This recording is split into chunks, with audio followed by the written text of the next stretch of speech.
बिस्मिल्लाहिर्रहमानिर्रहीम। Dear students, अस्सलाम वालेकुम वरहमतुल्लाहि वबरकातुहू। उम्मीद है आप सब खैरियत से होंगे। आज हमारा जो टॉपिक है जिस पर हम डिस्कस करेंगे वो है पेपर प्रेजेंटेशन। अच्छे मार्क्स लेने के लिए हमेशा से जो एग्जामिनर की नजर होती है वो पेपर प्रेजेंटेशन की तरफ होती है। हम पेपर अटेम्प्ट तो कर लेते हैं, हमें सारा आता होता है, हम सब कुछ लिखते जाते हैं, किसी तरतीब का ख्याल नहीं रखते, पैटर्न का ख्याल नहीं रखते। और जब वो पेपर एग्जामिनर के हाथ में जाता है तो वो भी जिस तरह हम इसको गुजारते जाते हैं अपने हाथों से, वो भी फिर गुजारने वाला काम ही करता है। तो उसे भी इतनी कोई हमदर्दी नहीं है आपसे कि वो आपकी गंदी सी लिखाई को, आपके बेतरतीब पेपर को बड़ी बगौर तरीके से पढ़े और फिर आपको इंतहाई ज्यादा अच्छे मार्क्स दे जो कि अच्छे प्रेजेंट करने वाले स्टूडेंट्स के होते हैं। तो मेरी बात को याद रखें कि जब तक आपकी प्रेजेंटेशन अच्छी नहीं है, आपकी तरतीब अच्छी नहीं है, पैटर्न अच्छा नहीं है, तो कभी भी आपको एग्जामिनर अच्छे मार्क्स नहीं देगा। उसका दिल जब तक खुश नहीं होगा, जब तक उसकी आंखों को आपका पेपर भा नहीं जाता। आप सब जानते हैं कि हर चीज के अंदर एक अट्रैक्शन है। जैसे जब आप देखें कि आप एक बाग के अंदर जब फूल को देखते हैं, वो फूल कितनी खूबसूरती से अल्लाह ताला ने उगाया हुआ है, आप उसकी खूबसूरती को देखकर उसकी तारीफ कर रहे हैं, बाद में आप उसको सूंघते हैं। तो यही तरीकाकार एग्जामिनर अपनाता है कि पहले वो आपके पेपर को देखता है, फिर उसकी खुशबू लेता है। देखने में फूल आपको अच्छा नहीं लग रहा और दूसरी तरफ एग्जामिनर को देखने में पेपर अच्छा नहीं लग रहा, तो यकीनन फिर वो उसकी खुशबू भी नहीं लेना चाहेगा और गुजार देगा। या जिस तरह आप उस फूल को देखकर जो आपको खूबसूरत नहीं लग रहा आप गुजर जाएंगे, वो भी आपके पेपर को जो कि उसे खूबसूरत नहीं लग रहा, पैटर्न अच्छा नहीं लग रहा, वो भी इसी तरह आपके पेपर को गुजार देगा अपने हाथों के नीचे से। वो कोई आपसे हमदर्दी नहीं रखता, आपको जानता नहीं है। तो ये बात कहना गलत है कि मेरे साथ नाइंसाफी हुई है, आपको तो कोई जानता ही नहीं होता। तो ये बात याद रखें कि जब तक पेपर को प्रेजेंट करना आपको नहीं आता होगा तो यकीनन आपको मार्क्स लेने नहीं आते, मार्क्स खींचे जाते हैं। ये स्टूडेंट्स के अंदर काबिलियत होती है कि वो एग्जामिनर के हाथ से मार्क्स खींच ले। अगर वो मार्क्स नहीं खींचना जानता तो फिर ये उसका अपना कसूर है। उसने पूरे साल में कुछ नहीं पढ़ा, कुछ सीखा नहीं है, सीखने की कोशिश नहीं की, तो ये फिर उसके अपने ही सर के ऊपर है। मैं आपसे 5 ऐसे पॉइंट डिस्कस करूंगा जिनको आपने बहुत ही बेहतर अंदाज में पेपर के अंदर प्रेजेंट करना है। अगर आप उस पर अमल कर लेंगे, यकीन कीजिए कि 100 में से 100% मार्क्स वो आपको आपकी प्रेजेंटेशन के लाजमी देगा। ये अलग बात होगी कि आपने पेपर में गलत लिखा या दुरुस्त लिखा है, वो प्रेजेंटेशन के अगर वो मार्क्स देना चाहेगा तो वो 100% देगा। यानी वो फूल जो बाग में वो देखेगा वो बहुत ज्यादा खूबसूरत होगा, अलबत्ता उसकी खुशबू हो या ना हो। ठीक है, तो आइए बगैर देर करते हम चलते हैं उन चीजों की तरफ जो कि आपने गौर से सुननी है और इनको अपनी डेली लाइफ में अपनाना है। स्किप किए बगैर एक एक बात को गौर से सुनिएगा कि पेपर की प्रेजेंटेशन कैसे होती है। मैं आज आपको बताऊंगा कि इंग्लिश का जो पेपर आपने अटेम्प्ट करना है या कोई भी वो सब्जेक्ट जिसको आप इंग्लिश में राइट करेंगे, वो उसकी प्रेजेंटेशन कैसी होनी चाहिए। फर्स्ट ऑफ ऑल आपको स्क्रीन पे भी मैं दिखाऊंगा कि सबसे पहले आपने मार्जिन लाइन लगानी है। अब अक्सर लोग ये तो कह देते हैं कि जी मार्जिन लाइन लगा दें।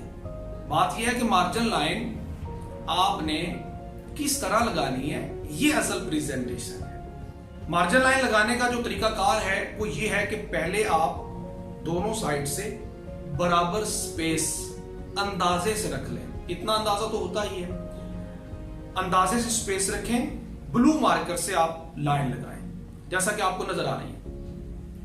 ब्लू मार्कर लाइन लगाने के बाद ये सिंगल लाइन दोनों साइडों पर आपने लगा ली पेज के। अब आप क्या करें, एक बारीक नीले पॉइंटर से इस लाइन को डबल करें। जब आप इस लाइन को डबल करेंगे, वो डबल लाइन जो आपको एक साइड पे नजर आएगी और दूसरी साइड पे डबल, उसमें एक लाइन मार्कर से और दूसरी पॉइंटर से एक बारीक पिन के साथ और दूसरी मार्कर के साथ, वो बहुत ही खूबसूरत दिखने में लगेगी। तो ये तरीकाकार है मार्जिन लाइन लगाने। अब जब आप मार्जिन लाइन लगा लें पूरे पेपर के ऊपर जो आपके पास आया हुआ है, जैसे ही आपको एग्जामिनर पेपर देता है तो पहला स्टेप आपका यही हो कि मार्जिन लाइन लगाएं। अगर लगी हुई है तो बहुत अच्छी, अगर नहीं लगी हुई तो पहला काम आप ये करेंगे। सेकंड वन जो आपसे मैं डिस्कस करूंगा वो है क्वेश्चन। बच्चों को यह पता नहीं होता कि हमने क्वेश्चन को किस तरह लिखना है। अब पोर्शन बने होते हैं आपके पास, सब्जेक्टिव और ऑब्जेक्टिव, ये दो पोर्शन होते हैं। ऑब्जेक्टिव का तो आपका रोल ये होता है सिंपल, आपको नजर आ रहा होगा स्क्रीन के ऊपर कि ऑब्जेक्टिव कैसे सॉल्व करने हैं। ऑब्जेक्टिव का तरीका ये होता है कि आपको एक पेपर दिया जाता है, आपने इधर से उसको पढ़ना है, उसके 4 ऑप्शन दिए होंगे और दूसरी साइड पर जाकर आपने उसके सर्कल को फिल कर देना है। और ये बात याद रखनी है कि जो इधर से ऑप्शन हो, जो इधर से एमसीक्यूज मल्टीपल चॉइस का नंबर हो, वो दूसरी साइड पर भी सेम हो। यही काम आप अपना नाम लिखते वक्त, अपना रोल नंबर लिखते वक्त भी याद रखें कि जब आप अपना रोल नंबर लिखते हैं तो वो भी उसके भी सर्कल फिल करने होते हैं। बोर्ड के एग्जाम में 9, 10, 11 और जो 12th के एग्जाम होते हैं, तो याद रखें सर्कल को बड़े अच्छे तरीके से फिल करें, कंपैरिजन करके कि क्या मैंने इधर सी ऑप्शन लगाया है, मल्टीपल चॉइस नंबर 5 था, उधर भी 5 है, उसका भी सी ऑप्शन लगाया है, तो इसको ज़हन में रखें। अब दूसरा आ जाता है सब्जेक्टिव। सब्जेक्टिव में जो क्वेश्चन स्टार्ट होता है वो क्वेश्चन नंबर 2 होता है। पहला क्वेश्चन नंबर 1 होता है जो कि ऑब्जेक्टिव मल्टीपल चॉइस होता है। क्वेश्चन नंबर 2 के फिर आगे पार्ट्स होते हैं, 3 पार्ट्स बने होते हैं। फॉर एग्जांपल आप 9th क्लास की फिजिक्स का जो पेपर है उसको सॉल्व कर रहे हैं पेपर में, तो आपके पास जो सब्जेक्टिव पोर्शन आएगा उसमें क्वेश्चन नंबर 2 के 8 पार्ट्स होंगे। आप सबसे पहले ऊपर लिखेंगे क्वेश्चन नंबर 2, क्वेश्चन नंबर 2 लिखेंगे और उसके नीचे फिर आप क्या करेंगे, आपके जो पार्ट्स 8 दिए हुए हैं, 8 क्वेश्चन दिए हुए हैं, क्वेश्चन नंबर 2 के 8 क्वेश्चन, सब क्वेश्चन उनको फिर अटेम्प्ट करेंगे। वो 5 करने हैं, वो 6 करने हैं, उस तरतीब से आप करते जाएं। आप ये भी बात याद रखें कि जब आप उस शॉर्ट क्वेश्चंस के जो क्वेश्चन नंबर 2 का पहला पोर्शन है उसमें जो 8 शॉर्ट क्वेश्चन है जब लिखेंगे तो जो क्वेश्चन आप कर रहे हैं सब क्वेश्चन वही नंबर आप वहां पर राइट करेंगे जैसा कि आपको स्क्रीन पर नजर आ रहा है। यानी कि क्वेश्चन नंबर 2 का आप सब क्वेश्चन नंबर 3 कर रहे हैं तो 3 लिखकर स्टार्ट करें, ना कि आप अपनी तरतीब बनाएं। जो तरतीब पेपर ने बनाई हुई है, पेपर वाले ने बनाई हुई है, उस तरतीब से आप चलें। इस तरह क्वेश्चन नंबर 3 होगा वो भी शॉर्ट क्वेश्चन, क्वेश्चन नंबर 4 होगा वो भी शॉर्ट, एंड क्वेश्चन नंबर 5 जो होगा वो आपका लॉन्ग क्वेश्चन का आपके पास पेपर के अंदर क्वेश्चन लॉन्ग होंगे, जिसके अंदर आपके पास मजीद फिर 3 या 4 या 5 क्वेश्चन दिए जाते हैं जिनको आपने सॉल्व करना है। लॉन्ग क्वेश्चन के अंदर अगर आप क्वेश्चन अटेम्प्ट करते हैं क्वेश्चन नंबर 1, तो आप उसका क्या करेंगे, ए पोर्शन अगर अटेम्प्ट करते हैं तो बी आपको लाजमी करना होता है। ये नहीं कर सकते कि आप क्वेश्चन नंबर 1 का ए और क्वेश्चन नंबर 2 का बी करें और कहें जी हमारा लॉन्ग क्वेश्चन पूरा हो गया, तो ऐसी गलती मेरे बच्चों कभी नहीं करनी। ये थी वो प्रेजेंटेशन जो कि पेपर में तरतीब रखनी है। अब हम चलते हैं अपने उन 5 की पॉइंट्स के ऊपर। पहला मैंने डिस्कस कर दिया था आपसे कि पहला पॉइंट यह है कि मार्जिन लाइन लगाएं। उसके बाद आप दूसरा पॉइंट यह है कि क्वेश्चन लिखें, क्वेश्चन नंबरिंग आपको पता हो उसी पेपर के मुताबिक। नंबर 3 मोस्ट इंपॉर्टेंट, इंतहाई ज्यादा इंपॉर्टेंट पॉइंट जो मैं अब आपसे शेयर करने जा रहा हूं, इसको गौर से सुने, वो है हेडिंग। वो क्या है? हेडिंग। जब आप क्वेश्चन लिखेंगे तो उसके नीचे उसकी हेडिंग लिखिए। अगर इंग्लिश का पेपर है तो उसमें आपने हेडिंग्स बनाई हैं तो उसके नीचे आप डबल लाइन लगाएं, जैसे कि आपको स्क्रीन पे भी शो हो रहा है, तो इससे इसकी खूबसूरती और बढ़ जाएगी। ये था हमारा 3rd की पॉइंट। 4 की पॉइंट मैं आपको बताता हूं जो कि सबसे ज्यादा इस पूरे पेपर के अंदर एग्जामिनर की नजर जिस पर पड़ती है, खास तौर पर जब मैं बच्चों का पेपर चेक करता हूं तो मैं तो इस बात को जरूर देखता हूं, और वो है राइटिंग। राइटिंग के 3 स्टाइल अक्सर बच्चे यूज करते हैं।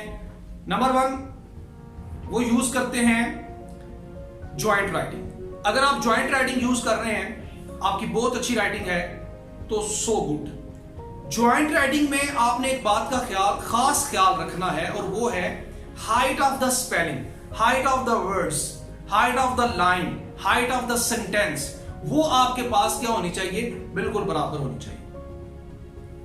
आप स्क्रीन पर देख रहे होंगे कि जो लफ्ज मैंने लिखे हैं ज्वाइंट राइटिंग में, उन सब की हाइट बिल्कुल बराबर है, बड़ा इंपॉर्टेंट। और दूसरा है कि जब आप स्ट्रेट वर्ड लिखते हैं, जैसा कि अब आपको नजर आ रहा है, स्ट्रेट वर्ड जब आप लिखेंगे तो तब तमाम हरूफ स्ट्रेट लिखने हैं और उनकी हाइट भी बराबर। जो आपके पास छोटे एबीसी वाले स्पेलर हो गए, उनकी हाइट भी बराबर होनी चाहिए, और बड़ी की भी। जिस तरह हम बचपन में वो 4 से 5 लाइनों वाली इंग्लिश की कॉपी के ऊपर लिखते थे, वो इसीलिए बनाई गई थी ताकि आप इसकी हाइट सेम रखें और इसकी प्रेजेंटेशन अच्छी हो। थर्ड वन जो इसी के अंदर ही पोर्शन है, ज्वाइंट राइटिंग और स्ट्रेट राइटिंग, और उसके बाद आता है कि आप जब तिरछी लिख रहे हैं, थोड़ा सा कर्व के साथ आप स्पेलिंग डाल रहे हैं, उसमें भी हाइट ऑफ स्पेलिंग बिल्कुल सेम रखें। और जो आपके पास आपने एक फिक्रा लिखा है, सेंटेंस लिखा है, उसका गैप बिल्कुल एक जितना हो, हर वर्ड्स का गैप बराबर होना चाहिए। ये भी बहुत ज्यादा इंपॉर्टेंट बात है। ऐसा ना हो कि एक के दरमियान गैप इतना है, दूसरे के दरमियान इतना है, तो बेहंगम सा स्टाइल बन जाएगा। तो गैप का और राइटिंग का खास ख्याल रखना है, इनकी हाइट ऑफ स्पेलिंग का खास ख्याल रखना है।